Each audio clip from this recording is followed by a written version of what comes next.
Hello and welcome to the develoPPP Ventures Info Session. So thank you so much for joining us. Hello and welcome to the develoPPP Ventures Info Session. So thank you so much for joining us. Hello and welcome to the... We're hearing a lot of you, Sheila. Hello. No, sorry. I think somebody else has the device going on. That's why we have the echo.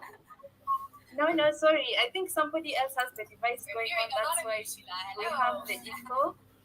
My apologies to all that are watching. We are sorting this out. My apologies to all that are watching. We are sorting this out. So, do you have it open on another window, Sheila? No. Me either. Do you have it open on another window, Sheila? No. And Julia, do you? Do you have it open on another window, Sheila? Oh, no. Please check if you close the YouTube, the Facebook.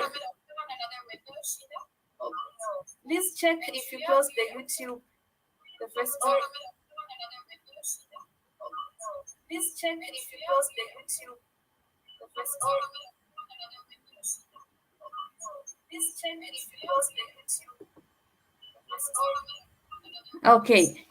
I think we can all check, close all tabs if you have YouTube or Facebook on.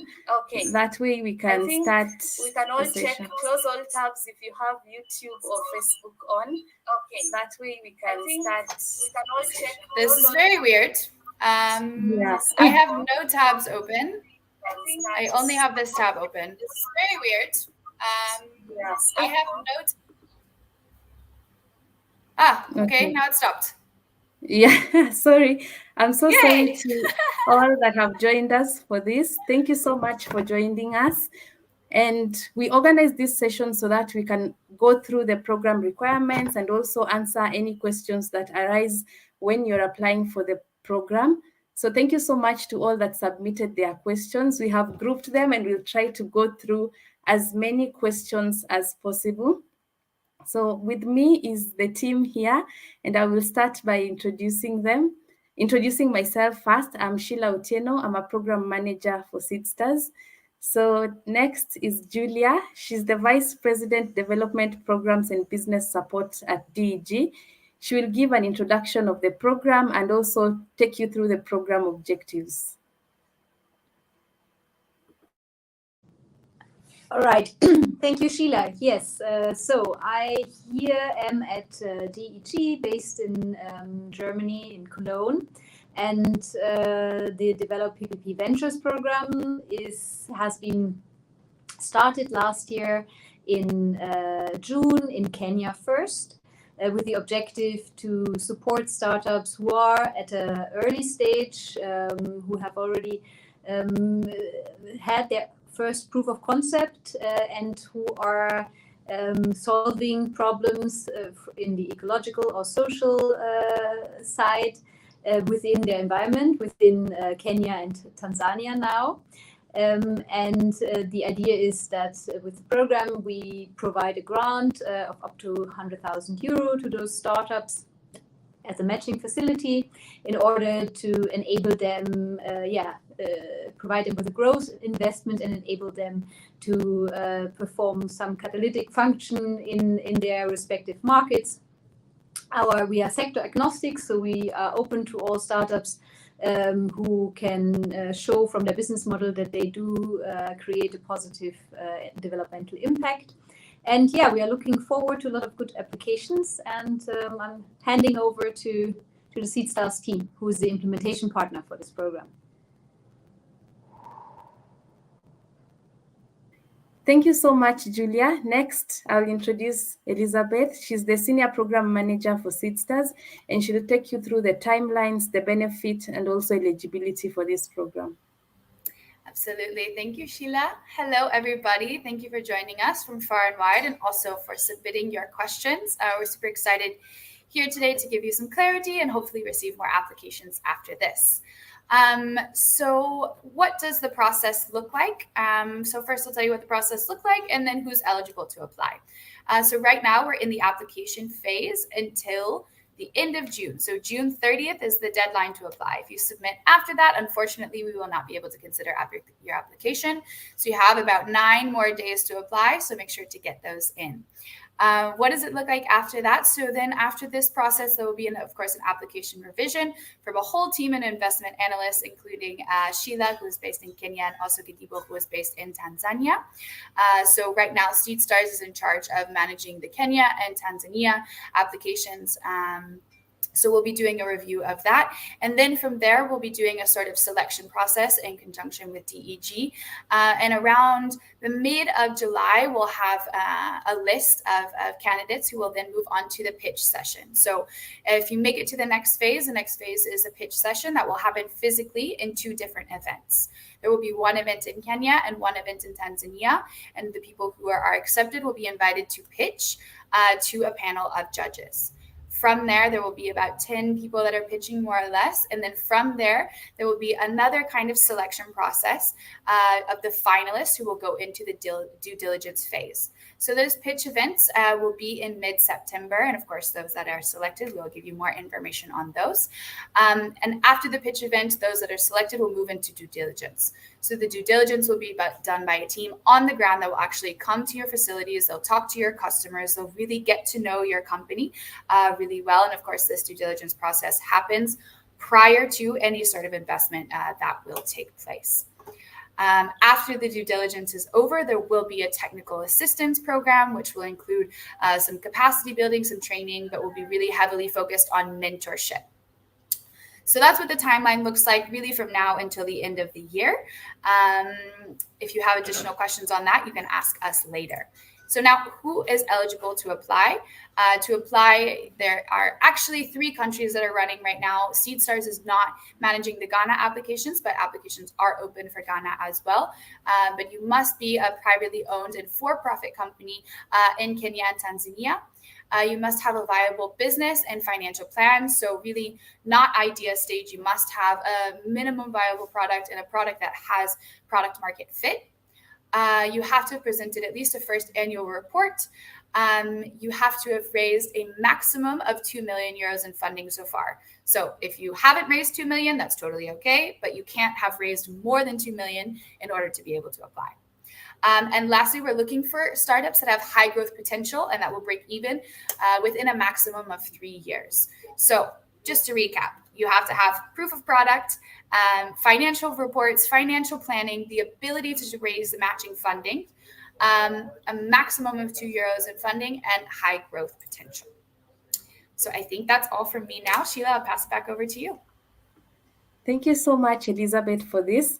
I will pass over the first question to you still. Thank you for explaining the requirements very well, but I think people still need to understand, the ones that applied before, can they apply this time round? So what if I won the grant last year? Can I still win it, apply and win this time around? So please answer this one as well. Yeah, sure. So people that have applied previously, if you were applied previously and not selected, then you can absolutely apply again. I think if you have applied previously and were selected for the grants, Julia, correct me if I'm wrong here, but I really think that we're wanting kind of new applications, people that weren't already selected to kind of apply again. So if you were selected, maybe shift your focus to another program. But if you did apply and you weren't accepted, then please, by all means, do apply again. Maybe one little thing I can add. So for those that have been selected, we do have the possibility to put in a second tranche of another 100,000 euro if certain success criteria are being met. So yeah, if first investment went well, and we would usually stipulate these up front, like for example, a certain turnover target, and some other target indicators. And if you do meet them, we have the possibility to commit with a follow-on investment of an additional 100,000 euro. So there would, in a way, be no need to reapply. But yeah, for all the others who haven't been selected yet, please feel free. Yeah, you might have moved on to a new stage, and therefore we can reconsider. Thank you. Thank you so much, Julia. The other question we were getting was that, I received grant funding from a different organization. Can I still receive this grant funding, or will I not be considered because I've already received grant funding before, so please. Okay, I can take this also. So Yeah. yes, you will still be considered. In fact, I mean, we do look for startups who can show that they have previously been able to get other financing in investors or also grant financing. And you do need to match the 100,000 that we want to put in with an additional 100,000 of matching funds. And out of this matching funds, we require that at least 50% should be equity, or at least a similar type of financing, maybe a convertible note or safe note, or a shareholder loan. So that's 50% of the matching funds, and the other 50% could also be from a grant, for example. So there we are a bit flexible. It could be from a loan as well. So yes, please, that's not an obstacle to apply. Thank you so much for that. Speaking of matching funds, I think this is the most contentious issue about this grant funding. So we are getting questions about why is it a matching fund type of grant? What is a matching fund, in fact? So how much of the matching fund should I be having? So please, I will give you this one to answer as well. Yeah, so the whole thinking behind the matching funds, maybe for you to also understand better, is there are a lot of good startups out there, and there will be probably a high number of applications. But of course, in order to assess the most eligible for this particular funding, we do need to make sure that you were able to convince also others of your idea. And there's something that you call skin in the game. So, and somebody else should have skin in the game in this case and be actually, willing to bet their money on your idea. So this is basically usually other investors, could be angels. Sometimes it's still family and friends. Sometimes other impact investors in a similar space. And we do require that funds, have to be committed as well, to at least in the same amount that we will commit the funds. Regarding the question, what is the timeline? So we do not require that you already have a signed commitment at the point of application. It might be that you are in talks with other investors. And in fact, if you have been selected and we can convince or can be convinced that these talks are really advanced and these investors are really ready to invest, we can also sign the contract with you first, in order basically to nudge other investors in. We would always only pay out our funds as soon as you have received funds from the other investors. So to ensure that it's not just a verbal or written commitment, but that they really are ready to pay out the money to you and basically then also give you the necessary funds for your respective expansion. So, but in order to come over the hen and egg problem a little bit, we are ready to sign first, and then also, of course, make the deal much more attractive for potential other investors because they know you have this grant money coming in as well. But just to be quite clear again, it should be that, of course, you are really in talks with investors, and it's not just a potential idea, but you have started this process.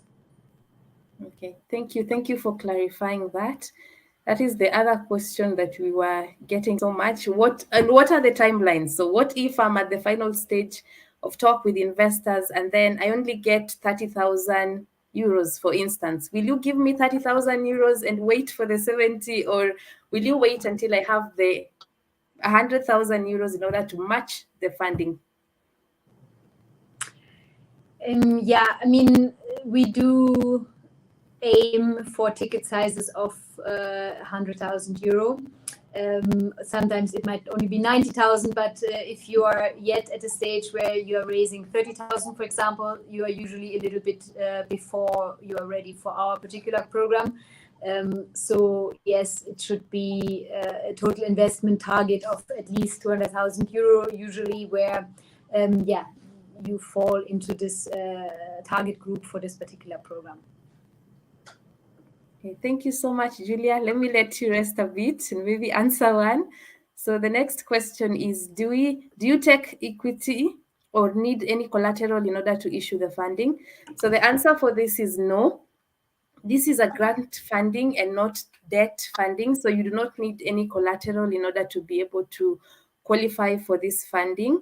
Once you meet the minimum qualifying requirements, just apply and you'll be taken through the whole process. So the next question is, must 50% of the funds be in form of new equity investment?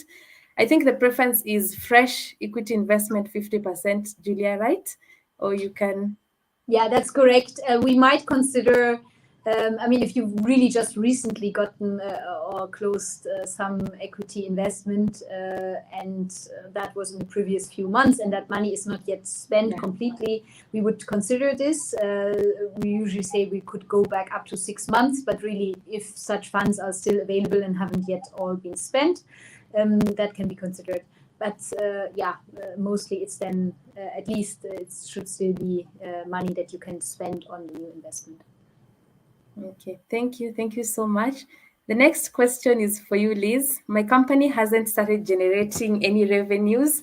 Can I be considered for this grant? I think that's actually probably a better question for Julia there. I think my understanding of it is that really there should be some sort of financial history that can be followed. So I would say that if you haven't had any revenues at all, maybe there's not quite a proof of product yet. So I would say maybe wait until the next round when you do have some funds generated, some revenue generated. Yes, absolutely. So and maybe just to add to this, and I think that's also important information, we do plan to run the next competition by the end of this year. So it would open on the 15th of November, if all goes as planned, and close by the end of December. And ideally, we are planning to run at least 2 competitions also next year. So yes, if you're not yet ready, don't worry. There will be another opportunity. Yeah, thank you. Thank you so much, Julia, for that. So for the companies that are still at ideation stage, there is so much funding out there for you. And then once you're at this level, you've generated first revenues, you have proof of concept, then you can apply for this grant funding. Like Julia said, it's going to run at least twice yearly. So there's still an opportunity to apply in December or next year. So yeah, the next question is that, how old should the financial statements be? You know, I started last year. I have financial statements for maybe the past 8 months. Would that be enough for this grant funding? Yes, we would accept this just as fulfilling the minimum requirement of having one financial statement, even if that statement does not cover in a full 12 months. That's all right. So just hand it in. And of course, we will then look at the complete picture, but we do want to ensure that at least you have this one statement ready. Okay, thank you. Thank you so much for that, Julia. There's a question from the audience. Let me put that in. It's similar to one of the questions we had. So is there a minimum amount of revenue for a company to be considered? Should you be making X amount per year, for instance, for you to be considered for this grant? We have not stipulated an exact amount. That we will look at it, of course, considering the complete business model and put it a bit into perspective. But as Liz said earlier, so at least some you should be post revenue. Okay, thank you. Thank you for that. So I think we've answered this several times. At least be making some amount of revenue, and you should be eligible to apply for the program. It doesn't matter how much at the moment. So each case we'll take a look at each case on a case-by-case basis, right? So the next question is, are there specific industries that we are looking for? I think you answered this before. It's sector agnostic. So any and all industries are suitable for the grant, right? Generally, yes. Of course, we do try to invest in business models that have a clear contribution towards the SDGs. So you would generally see fintechs, agri-techs, companies addressing health, education, housing. But I mean, if you come with a good idea in another sector, we're open to listen to it. Okay, thank you. Please note that you can share any other questions in the comment section, so we'll be able to address them. This is just a summary of the questions that you sent earlier. So the next question is that what is the process once one has been shortlisted? Will there be an acceleration program? Will there be a demo day and opportunity for the selected startups to pitch to other investors and thus raise more funds? Oh yeah, this is more than one question. So Yes, I think the process. it's several. The process, Elizabeth already mentioned what it's like, and she mentioned the pitch event that will be held in September in person in Dar es Salaam and Nairobi. Then there is an acceleration program. Yeah, I don't know. There is what we call a technical assistance facility as well, where we try to support those startups that have been selected to some extent with mentorship and. This will happen as soon as we've contracted the individual startups. Okay, thank you for that, Julia. We're getting several questions in the comments. A lot of them are questions we have addressed, so I will just highlight them and then maybe give you the answer. So is there a minimum amount of revenue? We said there is no minimum amount. Oh, sorry, we already answered this. No minimum amount of revenue. And the next one is clarification on timing. Is there a timeline for the fundraising for the match to be available? If I've not raised at least 100K by November, am I still eligible for the matching? So Julia did answer this. She said that if you're at least in the final stages of talks with possible investors, if you are to qualify, get shortlisted, and also pitch and win, you can be granted it can be signed that you have received the funding, but then the money would only be issued once you've received the matching funds. So another question, when is the next call open? So the next call is open in November 15th, right, to December. So if you do not meet qualifications at this moment, you can still if you meet the qualifications, then you can still apply. Then there's this other question. Can you get specific feedback if you had applied before and were not successful? We did send feedback out to each individual. There were certain metrics that we were looking through while selecting the SMEs that get to proceed to the next stage. And the good thing is that you can apply for this next funding. So you just try ensure that your business is meeting the SDG goals, and maybe Liz, you can continue answering this and give them more specific answers. Yeah, so there was feedback after the last application process. I know it was probably very general. There are a lot of applications received, so if we are to give very specific feedback to everybody, it would be very time consuming. But if you have a specific question, feel free to reach out to us and we can answer that. But I would just go based off of the general feedback that was provided. Okay, thank you, Liz. Yeah. The next question is, can a company invest its profits as matching funds? Julia, please answer. No, we do require fresh money to come in for the investment. Also, if a company is very profitable already, then we would also somehow not really see our mandate here, because we are providing you with a grant. The main reason to provide a grant is because the company is still in an early stage, and we are helping them move into a position where they are able to receive financing from other sources, from banks, from other investors. And let's say, if the company is profitable, we would usually say that, okay, they have moved beyond the stage where there's the need for our grant financing here. Yes. Okay, thank you. The next question will be, do you have any advice that you can give the startups in order to improve their chances of being shortlisted? Okay, that's a very general question. I would just I have a few things though I can say. So first of all, please fill the application form properly. And also read all the instructions. So we do sometimes receive emails that just have the form. It's not signed. It doesn't have financial statements attached to it.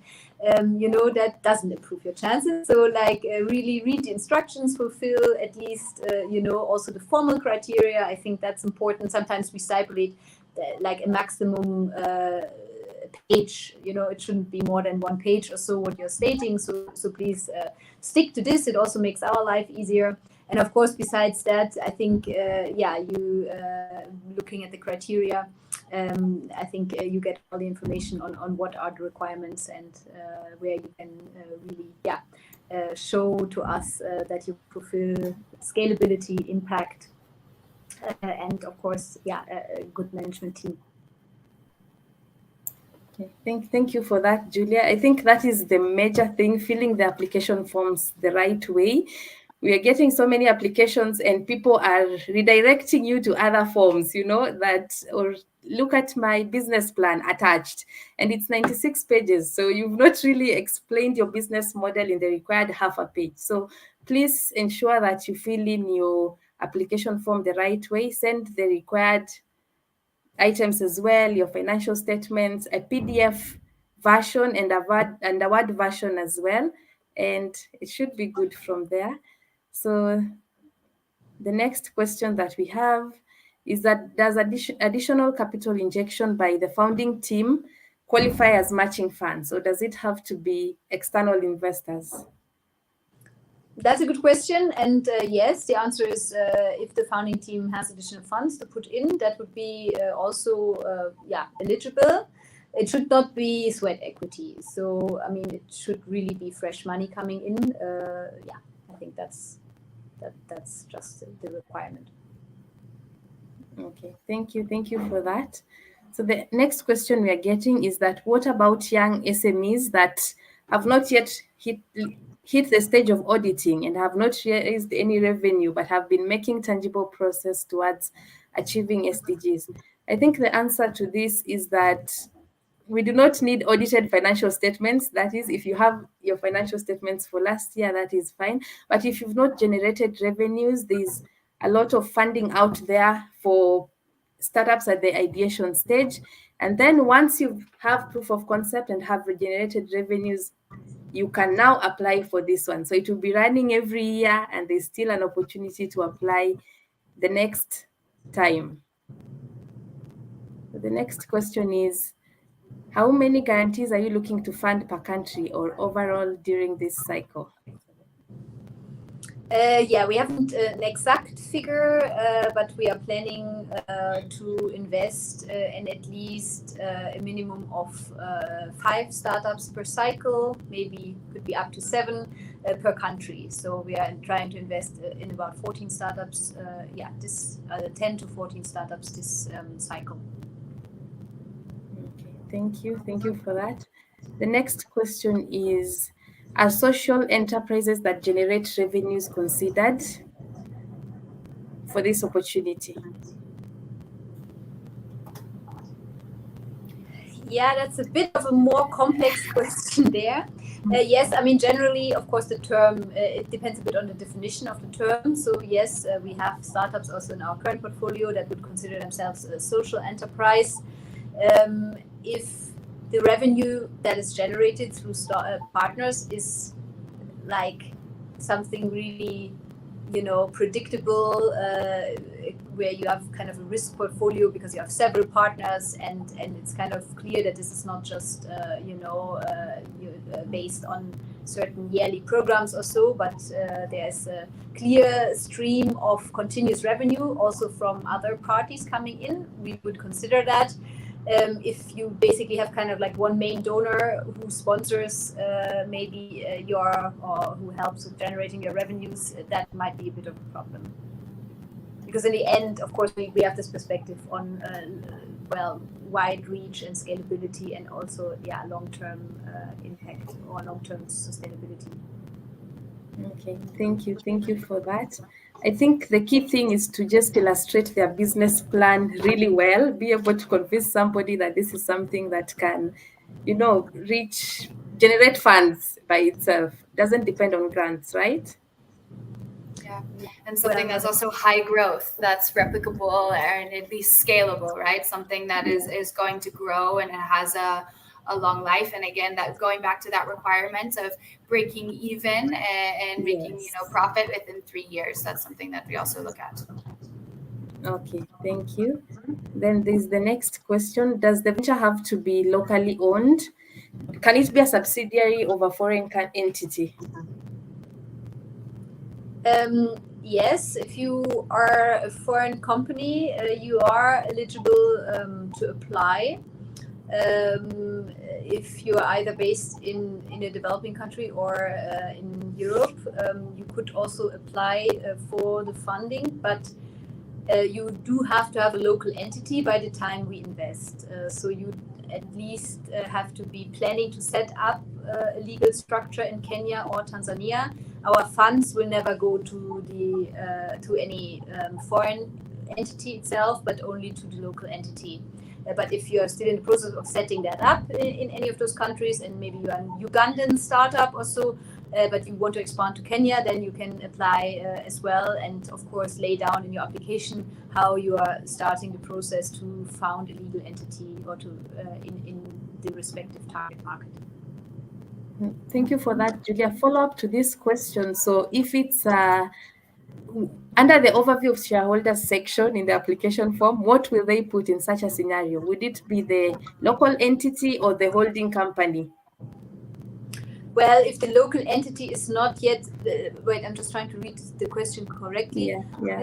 Overview of the local entity as so if, the local entity is just being registered and does not, it's not probably set up, we'll definitely look at the holding company and lay this down. Actually, to give most transparency, it would be ideal to see the shareholder structure of the holding company and of the local entity. And just put it both in the application. So I think that's the best. Okay, thank you for that. The other questions you're getting are sort of very specific. Some of them, is there any specific information you need to see under key management section in the application form? Is there something specific that you'll be looking out for? Well, just put in what is your educational background, what is the experience you've had so far, you don't have to be Ivy League or whatever. I mean, there's no criteria specified. We just want to get a bit of information what you did before you started to start up. I think one thing as well that we usually look for when we're doing our selection is if you have started a business before, if you're a serial entrepreneur, if you've had other ventures, that's also interesting for us to know. Doesn't have to be a successful one, but just kind of understanding what is your background as an entrepreneur is also interesting. Okay, thank you for that, Liz. So a repeat question here. Yes, Stephanie, you do have to have revenue. You do have to be generating revenue for you to be eligible for this funding. So I think it's really good we've gone through every question that has been forwarded to us, both in the chats and those that were sent out.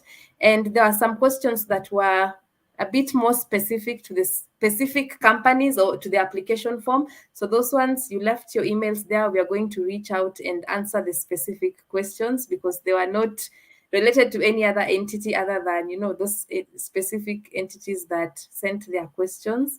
So I think final question, and then we can log out. So, Julia, please, why did you choose only Kenya and Tanzania in Africa? Is there possibilities of expansion? That's a very good question as well. Yeah, basically, we started in these two countries, and our partner organization GIZ has now actually, or is now starting in this call also with Ghana, and we do hope to expand to other countries in the East African region and even beyond. We are taking it step by step, basically also from a management perspective, to be able to handle each call well and really be able to support the startups that we do select. But our idea is to move beyond these markets as well, as we expand gradually. Okay, so thank you so much for that. Julia. Thank you, Elizabeth, for joining in as well. Thank you to the SMEs that joined us. We have over 25 watching live. So applications are on until end of the month, 30th June. So be sure to send in your applications. So you download the application form, you fill it in, you attach a Word version, a PDF version, and your financial statements, and then you send to the email that is down below. And we look forward to seeing your application. So thank you for joining in. Bye. Thank you very much. Yes, thank you, everybody. The link to the page to download the applications has also been shared in the chat, and we will share it again via email. Thank you for joining.